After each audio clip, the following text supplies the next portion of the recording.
All right, welcome back. Those of you who heard the China plate analogy uh, and are interested in knowing how to use that particular analogy with your clients, right?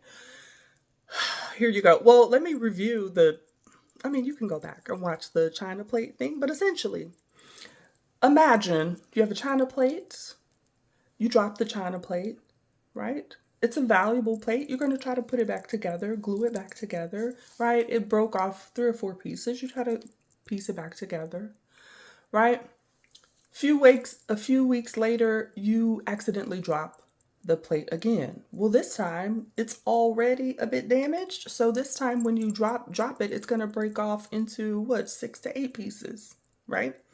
So putting it back together is going to be harder now.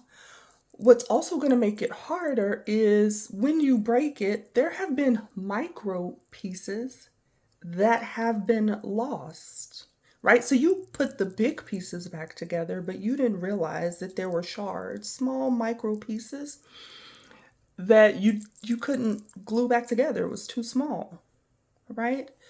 So you've put this back together a few times. You drop it again, right? Now there's 15, 20 pieces. Again, those micro pieces have been lost over time. We're not sure how many times you'll have to be able to put this plate back together before it gets to the point where this plate can't be fix- fixed anymore. It's not fixable. You can't put it back together. Too many micro pieces have been lost over time. It's too damaged, right? And so relationships and the fragility of relationships are similar to a china plate. Each time you drop the plate, right, it's an example of rupture in the relationship. It can be infidelity. It also can be arguments that are unresolved, at least not resolved effectively, right? Over time, there are emotional things that are lost over time, right? So, for those who wanted to know, okay, well, how do I connect this to my style, right? Those of you who are providers. And so, share the china plate first, right? The analogy itself to get their understanding and in some ways the buy in, right? But you can also integrate the analogies with your own style. So, for example, if you use attachment style, right? You use the analogy and ask, what's the glue that you need to move towards repair? For you, what's the glue, right? If you are an um, emotion focused therapist, you could say, what emotion comes up for you when the plate is broken? Right? So each time when there is rupture between you and your partner, what emotions come up for you? Right? And then, of course, addressing those emotions and helping your uh, clients and their partner have some awareness about the emotional impact, right?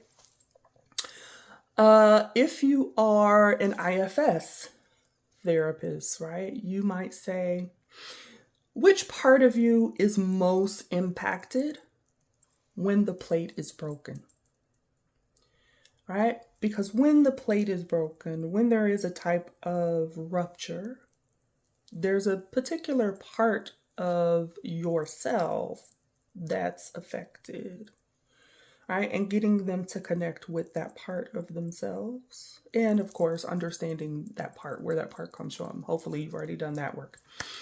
And then you can follow that up with which part of you functions during repair? Have you ever connected with that part of you, or who could that be, right? Which part of you could that be that can actually function and work towards repair in the relationship, right? So, those are a couple of examples. I would love to hear those of you who have used this analogy before or considering using it in the future. And if you have a CBT example, psychodynamic example, or other theories that you can integrate interventions with this analogy, I would love to hear those because, the nerd in me, I want to add more tools. So I would love to hear how other people do some of these, right? All right, so hopefully that was helpful. Uh-huh. All right. If it was helpful, comment below and just say, hey, that was helpful, right? That lets me know I'm not wasting my time here, right? I'll pop in for something else. You never know, right? All right. See y'all soon.